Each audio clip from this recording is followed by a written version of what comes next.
All right, you guys, Scott here. Let me tell you some things, all right?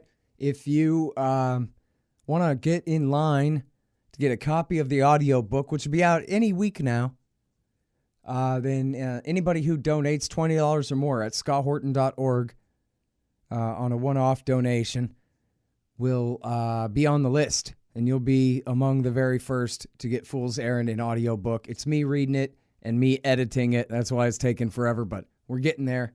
It'll be out in just a couple of weeks or so.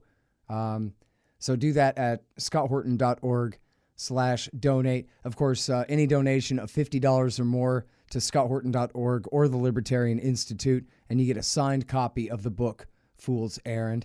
If you donate $200 to scotthorton.org, the show, or the Libertarian Institute, then you get a lifetime subscription to Listen and Think audiobooks. Libertarian audiobooks, that is.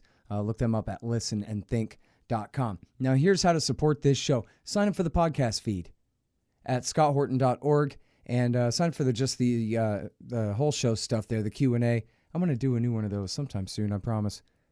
Get the live show back going on. Sign up to support at patreon.com. Anybody who signs up at patreon.com/Scott Horton Show, and you get 2 audiobooks from Listen and Think Audio. Anybody who signs up to donate $1 or more at patreon.com/Scott Horton Show. And then, of course, at scotthorton.org/donate, you can sign up for single or monthly donations by way of PayPal. And I really appreciate those. Everybody who signed up and kept them up over the years means a lot to me. And the more you guys do that, the better it is. So, yeah, do that. And got great kickbacks for you, too. Other audiobooks and other deals if you check out scotthorton.org/donate. Also, shop Amazon.com by way of the link at the top of the page on the right-hand side of the page there at scotthorton.org. And, hey, give me a good review on iTunes or Stitcher and, share the show on social media and all that. War is the improvement of investment climates by other means. Clausewitz for dummies. The Scott Horton Show. Taking out Saddam Hussein turned out to be a pretty good deal. They hate our freedoms. We're dealing with Hitler revisited. We couldn't wait for that Cold War to be over, could we? So we can go and play with our toys in the sand. Go and play with our toys in the sand. No nation could preserve its freedom in the midst of continual warfare. Today, I authorize the Armed Forces of the United States to begin military action in Libya. That action has now begun. When the president does it, that means that it is not illegal. I cannot be silent in the face of the greatest purveyor of violence in the world today, my own government. All right, you guys, introducing Congressman Walter Jones, representing, District 3 in North Carolina there. Welcome back to the show. Walter, how are you doing, sir? Well, Scott, thank you very much. Yes, it is the 3rd District of North Carolina. Thank you. Good deal. All right, now listen, for people not familiar, Walter Jones, he used to be Freedom Fries Jones. Remember that? Those darn French obstructing our Iraq war. And then he had a huge change of heart, and he's become a virtual Ron Paul up there, leading the Liberty Republicans against not just the next war, but the current terror wars spread all across Eurasia at this point. And most particularly recently, you've been fighting to end at least half of the war in Yemen. And I know there's been some trouble. We got everybody all riled up calling their congressman to help support H.Con.Res.81. And it's been tripped up, but I guess tell us everything you can about the effort and where it stands now, if you could, sir.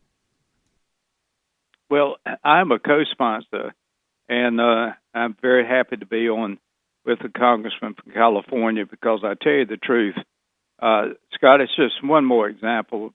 Prior to this interview, I went on the floor and mentioned the 4 Army fellows who were killed in Niger about 5 weeks ago, and the fact that we got troops all around the world, and most of the members of Congress don't know where they are until they read in the paper that a soldier or a Marine's been killed, and that's no way for Congress. I mean, we have a constitutional responsibility. I called on the Speaker today as I finished my 5-minute comments to let us have a debate specifically on Afghanistan. I mentioned we've been there 16 years. We spent well over $1 trillion, and we've had over 2,300 Americans killed, over 20,000 wounded, and we have no debate. And now we're talking about Yemen, now we're talking about Africa, and it just continues to go. And I blame Speaker Ryan, quite frankly. He's the Speaker of the House. He has the authority to authorize and encourage a committee of jurisdiction to have a hearing and a debate on a new AUMF, authorization of military force. And we don't do it. I don't understand it. And, when you keep hearing that we had another American killed in Afghanistan a week ago, but that hardly makes the news anymore. That's why I'm glad to be on your show. I know we're talking about Yemen, but the point is, wherever we get involved, I mean, why are we selling planes and ammunition and to the Saudis? I mean, why are we getting involved in everybody else's wars? I am like Ron Paul. I want to tell you that you just get. We have a constitutional responsibility that Madison was very clear. I'm going to paraphrase Scott very quickly. It is the legislative branch, not the executive branch, but the legislative branch that will debate and declare war. And so we have abdicated, talking about Congress now, the House, our authority to the executive branch. This has nothing to do with whether it's a Republican or Democrat in the White House, but we are not meeting our constitutional responsibility. And I am very upset by it. I, quite frankly, would love to have, which I don't have the money, to go to the federal courts and challenge the fact that members of Congress are being denied their constitutional duty to debate the most important issue ever facing Congress, is the vote to send a young man or woman to die for this country, and we don't do it.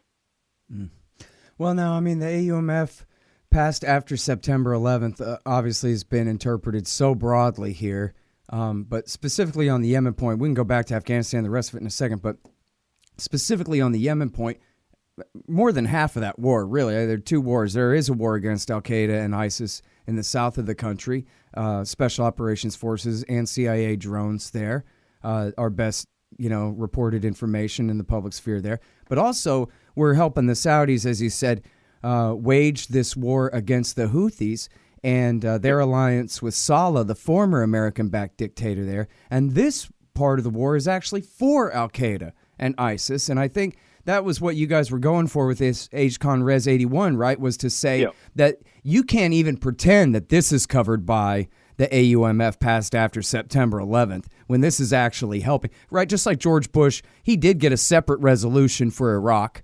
Obama actually didn't for Libya, but he didn't pretend that the previous AUMF justified it because he was fighting for the Libyan Islamic Fighting Group and Ansar al-Sharia in that one too. It wouldn't make sense to cite the anti-al-Qaeda AUMF, right?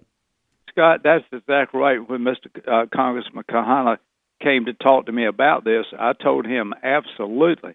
I said, I am so frustrated that we have relationships, military relationships around the world, and too many times the Congress is out of touch as to what is going on. And that, again, is what happened in Africa. You saw McCain, you saw Graham say, well, we didn't know we had troops there. Well, we had 700-800 troops, I think, and the French have a much larger contingency of military there. So it's almost like we are being left out and not demanding our responsibility.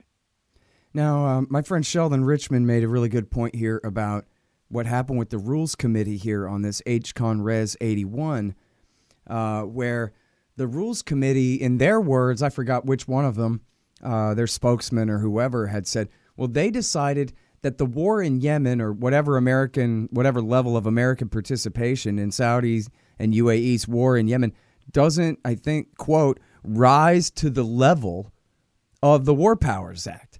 But as Sheldon was pointing out, that means that the War Powers Act might as not have any text in it at all if the Rules Committee can decide whether something counts as applying under it or not. That would, you would think, be part of the vote and the debate under the War Powers Act. But instead, they can say whether something is kinetic enough to rise to the level of something that the law would apply to, even though it's widely reported in the New York Times, the Washington Post, the LA Times, the Wall Street Journal, that America's responsible, as you said, for selling bombs, but also all the care and feeding of the Saudis' airplanes.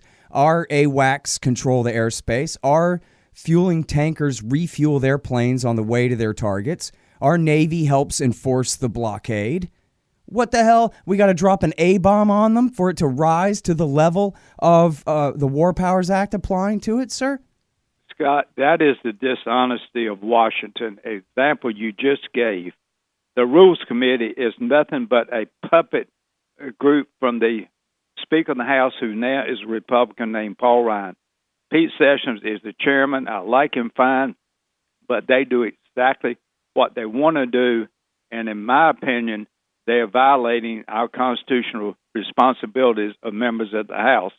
And they can say, well, we interpret the rule this way, and therefore it doesn't apply to the war powers. And it's just hogwash, to be honest with you. And we ought not to even have a question about our constitutional responsibility. And whether you have a soldier in Yemen or not is immaterial. You are spending money, the taxpayers' money, and selling these weapons to Saudi Arabia, who they were behind 9/11, that brought down the towers and hit the Pentagon, and the plane crashed in Pennsylvania. To me, I don't see much difference in the Saudis and the Iranians, to be honest with you. So here we are, complicit with the Saudis in Yemen. And you know, the way I look at this, I'm like a Ron Paul. If they can't put their troops out there and fight and defend it, then so be it. Why is it always America's responsibility? We can't even pay our bills in this country. We have over $20 trillion in debt. We're in the worst financial situation I've seen. I'm not talking about the jobs. I'm talking about the debt of this nation, and it grows by the second. We're spending over $250 million per day around this world helping and fighting wars. How much longer does that go before it collapses? I don't know. All right, hang on just 1 second. Hey, guys, here's some stuff you got to buy. No dev, no ops, no IT. It's on Amazon.com. It's by Hussein Badakchani. It's how to run your technology business like a libertarian. No dev, no ops, no IT. The War State by Mike Swanson. This is about the rise of the military-industrial complex in the days of Harry Truman, Ike Eisenhower, and John F. Kennedy. You'll definitely want to take a look at this. It's The War State by Mike Swanson. Also, he does investment advice at wallstreetwindow.com. You learn all about how the stock market works there and how to protect yourself and make some money at wallstreetwindow.com. If you want to buy some precious metals, what you do is you go to Roberts & Roberts Brokerage, Inc. They've been around since before me, back in the 1970s, rrbi.co. They charge a very minimum premium and extremely reliable, great business to set you up with gold, silver, platinum, palladium. You got to have some of your savings in metals. You go to Roberts & Roberts Brokerage, Inc., rrbi.co. Get your anti-government propaganda at libertystickers.com. I'm really excited to say that there's going to be a new website for Liberty Stickers. I got a buddy working on it right now. And we're cutting out all the chaff and keeping only the wheat. And hopefully I'll make some new ones, and we're going to get that thing going. libertystickers.com. Grand reopening coming soon there. Get your book edited by Ann at 3tediting.com. Sign up for Tom Wood's Liberty Classroom by way of the link on my website at scotthorton.org. Drink Darren's coffee. Buy parts for your mini bike and your go-karts at Go-Kart Galaxy. And listen here, man. If you get your new website designed by expanddesigns.com, expanddesigns.com/Scott, you get $500 off. If you get your new website from expanddesigns.com, just go to expanddesigns.com/Scott and you will save $500. How do you like that? Well, Congressman, the news reports about H.Con.Res being killed said that, well, there was a sort of compromise where they're going to let y'all debate and vote on a non-binding resolution. And I guess I got to say that, I never was really hopeful, but never optimistic that H.Con.Res.81 would have passed, even if they had ever let it get to the House floor like they were supposed to have to there. But I was thinking, well, hey, at least we'll have a really great day on C-SPAN 2, where Walter Jones and the boys get up there and tell the truth about the Yemen war on TV for a minute, and at least we'll have that debate, and maybe that will help kind of move the ball forward. So are we still going to get that? Are you guys going to have a chance to debate this on C-SPAN for us? I think that the Democratic leadership has talked to the Rules Committee and probably the Speaker's House, and the Representative Kahana will get a chance to have a debate on the floor. But as you said, what really angers me is non-binding. But that's the way this place works. Until the American people, and I won't be here, I'm sure, see the reason to get the money out of politics, get the money out of policy, we will never change anything. Yeah. And that's the sad thing for me to say. I've been here 22 years, but the longer I've been here, the more decisions I've seen that have been influenced by who's paying the bills. Yeah. Well, in this war, I know you're familiar with this, sir, that this is the poorest country in the Middle East, which is pretty poor region already, outside of UAE and Kuwait. But listen, I'm sorry to say here, I know I'm supposed to be interviewing you, but I've been talking with Claire Manera from Doctors Without Borders from there in Yemen for about the last 6 months here. And she told me in March that I believe then it was 30,000 people had cholera. And then she told me a couple of months later that 30,000 was 300,000. And now in November, by now, even last month, it was 700,000 people have cholera. And as she explained, this is lethal, especially for the very young and the very old and sick. It's children who are dying of this, and it's an easily treatable and curable disease. Really don't even need antibiotics. You just need fluids. But what happens is, through diarrhea and vomiting, these babies dehydrate to death. And this is what we are doing to them. And for what? And this is, I'll make sure and send to your staff, I have it, the link to the New York Times article. I sure would love to see you read this on the House floor, where the Obama administration told the New York Times, this wasn't a scoop, they told them. They said, well, we knew that if we launched this war, it would have a, quote, indeterminate ending. But they said we needed to placate the Saudis after signing the Iranian nuclear deal, which actually preserved Saudi security interests by scaling back the Iranian civilian nuclear program even further. And anyway, so this is the worst thing going on in the world right now, and it's us doing it. Well, Scott, to that point, when I gave you the issue of spending $250 million a day to fight around the world for 16 years. That's what the average has been. How about taking $250 million and help the doctors fight cholera? We need a new direction for this country. We continue to go bankrupt. We're not going to be the world power. The world power can pay its own bills without raising the debt ceiling every December, so they can borrow more money to pay the debts from last year. Somebody's got to get in the White House that fully understands that America's greatness is that America stands on its own legs, financially speaking, without having to borrow money to pay the bills.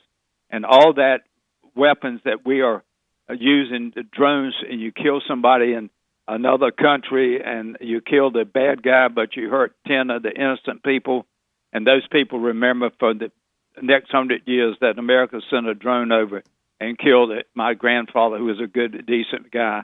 I don't know. It's just, we just don't. But see, it all comes back to your point and what you were saying when we started this conversation. Congress is not doing its duty based on the Constitution. Yeah. Boy, we could apply that to a lot of things, but it sure goes for the world empire. Yep. Well, now, so you brought up Afghanistan there, and I wrote a book about this, and actually I heard a rumor that someone was dropping one off for you there at your office. I don't know if you saw it, Fool's Errand. Did you get that? Yeah, I do, and I'm going to take it home and during the Thanksgiving start reading it. Oh, great. Well, I sure hope you like it. But so, yeah, this is it's the longest foreign war, as you know. It's going nowhere fast. Obviously, it's worse going backwards. And yet, this is the big hang-up. A friend of mine told me he goes around Washington, D.C. talking to everybody about this as much as he can. We got to get out of Afghanistan. And they all say one thing, the same thing, and that is, yeah, but a safe haven myth. Al-Qaeda will come back, and from there they'll be able to attack us. And it seems like, that's the narrative everyone's glommed onto, this safe haven myth. But the argument against it, that Afghanistan is the far side of Earth from everywhere, it provides no special access to the United States. It's the furthest safe haven for that kind of argument never really seems to seep through. I just wonder if there's a way. Have you ever had any success talking with congressmen, other Republican congressmen, and being able to break through that particular narrative that we have to stay in Afghanistan essentially forever, or else something bad might happen from there at some point? Scott, I'm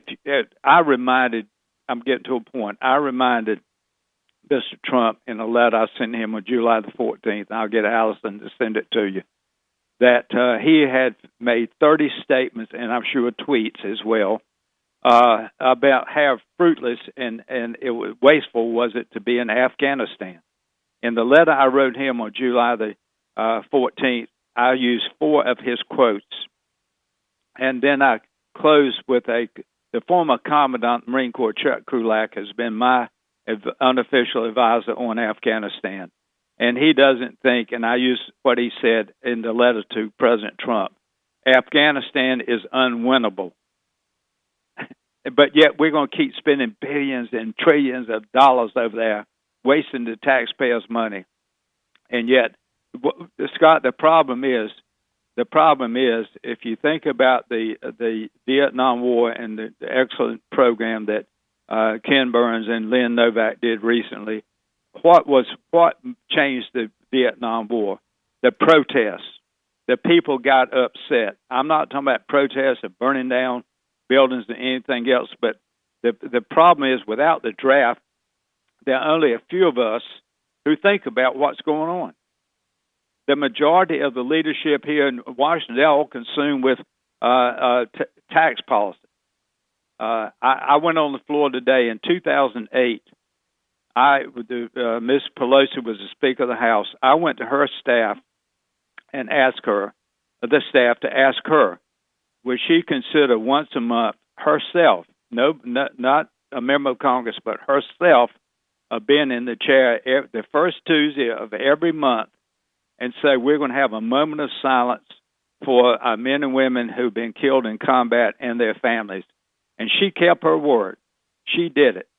We haven't even done that since. The Speaker of the House is in line to be the President of the United States, and to me it was proper that the Speaker of the House, who's got that responsibility, should be the one that makes the announcement or requests a moment of silence. Mm-hmm. We don't even do that anymore.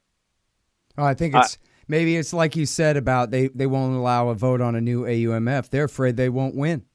They're afraid that if they honor the dead soldiers every week, that'll they don't show us the Dover pictures anymore, but maybe that would start sinking through, getting to members of Congress themselves, and maybe helping some of them have a change of heart the way that you did. Well, I tell you the truth. I read the Bob Schief in 2010 did an editorial on the Face of the Nation that talked about a woman sitting in an airport and how sad she looked, and he didn't want to stare, but as he looked over, he saw that she had a triangle folded flag in a plastic case, and it's a beautiful editorial that he did, and I read it word for word today on the floor to honor the 4 soldiers and the 1 soldier killed in Afghanistan. That's why I want to be on your show.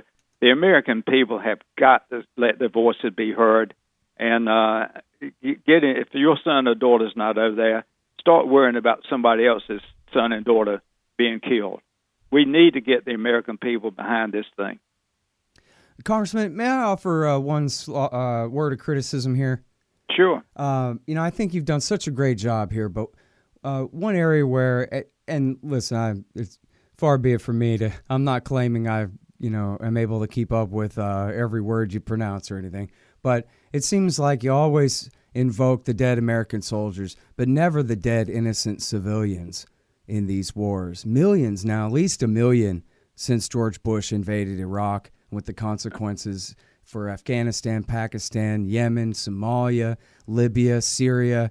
We're talking at minimum hundreds and hundreds and hundreds and hundreds and hundreds of thousands of innocent people whose lives have been, extinguished and or completely destroyed by American foreign policy. If the American people don't care about their own children who wear a uniform being killed, they're not going to care about some other countries' innocent people being That's killed. That's probably true too. I mean, I hate to be so callous, but I'm telling you the truth. Yeah, but and they should care. I do care, but if I can't get my own party to debate sending an American child who's now an adult to die for this country without following the Constitution, then it's just a frustrating situation for a lot of us. Yeah. Well, I understand what you mean about that. And, as far as the draft, I mean, there's got to be a better way to get through this. There's actually was a recent debate in the American Conservative magazine on this issue about how, after all, 60,000 Americans were killed in Vietnam before the draft and the protests finally were the end of the thing. And you supply the Army and the Marine Corps with millions of new infantry to use as cannon fodder. They'll use them. It might take a decade for that to create enough backlash. And plus, it wouldn't be worth it to conscript and violate the rights of all those people anyway, force them to kill and die in order to provoke their parents to react or their brothers and sisters to react. There's got to be a better way to do something. And I know you're in the House of Representatives, and I hear how powerless you feel about this, but what can we do? Well, I think, again, at some point in time, I get something I said just a few minutes ago. I'm hopeful that maybe at some point in time there'll be a constitutional lawyer somewhere in America that feels that Congress is not doing its constitutional duty and will encourage Congress to go to the federal courts and let the federal courts tell Congress, you have a responsibility. You have an oath of office, and your responsibility is the greatest responsibility you have as a member of Congress is to send an American to die. Yeah. Well, and that's the thing. Hey, tell me this. I interviewed this lady. She was from a pressure group, Yemen, Peace in Yemen Now or something. I'm sorry. She's trying to help. Kate Kaiser is her name. I'm sorry, I forget the name of her group. But she was working really hard on talking to all the congressional staff about H.Con.Res.81 here on Yemen. And I talked to her, and I gave her like the devil's advocate argument that nobody cares what we say. What if we do call Congress? What are they going to do about it? And I guess ultimately I was sort of proven right. They did kill the thing. But she was saying that, no, really, when people call their congressman, and if they get a bunch of calls in a few days saying, hey, we really, really care about what's going on in Yemen, that really does make a difference, at least on the margin. It's worthwhile. It's something. Where do you fall on a scale of 1 to 10 between that and forget it until we get the money out of Congress? Where do you fall? I would give it a 5. And I'll tell you why. We John Garamendi and I, 4 or 5 months ago, put in a House resolution asking for a debate on Afghanistan. And we had a pretty good bill and bipartisan, and I think we got 11 people on it. And just like Rand Paul, and I'm sorry he was attacked by his neighbor, but he had a AUMF in the Senate about a month ago, and the leadership of the Republican Party in the Senate tabled the AUMF, and he got 35 votes, and he got of the 35, 3 were Republican, and the rest were Democrats. Yeah. It's just at some point in time, there's going to be a president that will keep his word, which Mr. Trump did not, on staying in Afghanistan. And so at some point in time, there's going to be a president strong enough that the American people will trust, and he will start saying, we need a strong military, but we don't need a foreign policy, that we don't know what in the world we're doing. and that's where we are again. Yeah. Well, especially when we have Republicans in power, it's almost useless to come at them from the left. I mean, what you're doing is the most important thing, being as conservative as a conservative Republican congressman from North Carolina can be, and that's why you're anti-war. You're not anti-war in spite of that. That's the reason why you are. I know you've explained this before. I don't mean to just put words in your mouth, but we've talked about this, your faith and all of these things and the role that's played in your evolving point of view on these issues. So, I mean, that really sets the standard. That's what Ron Paul accomplished with his presidential runs, was saying, you can, if you like your identity, you can keep it. We just need you to change your position on this. And after all, as I know you know probably better than any of us, Congressman, is we've got combat veterans who've come home from these wars who agree with you. And it's not that they're wearing tie-dye and it's the summer of love or anything like that. They're still right-wing conservative Republican voter types. Many of them supported Trump because of the anti-war things he said, right? Yep. So this is the movement that we've got to organize and that we've got to get making noise. But anyway, well, I'm Scott, sorry I've kept you so long. Thank you so much for coming back on the show. Thank you, and you do such always great know work. I'm there with you because I agree with you. We need to follow the Constitution if we're going to send our men and women around the world to die. Yep. All right, thank you so much. I sure appreciate it. Thank you. All Bye-bye. right, you guys. That is Walter Jones. He represents the 3rd District of North Carolina in the U.S. House of Representatives.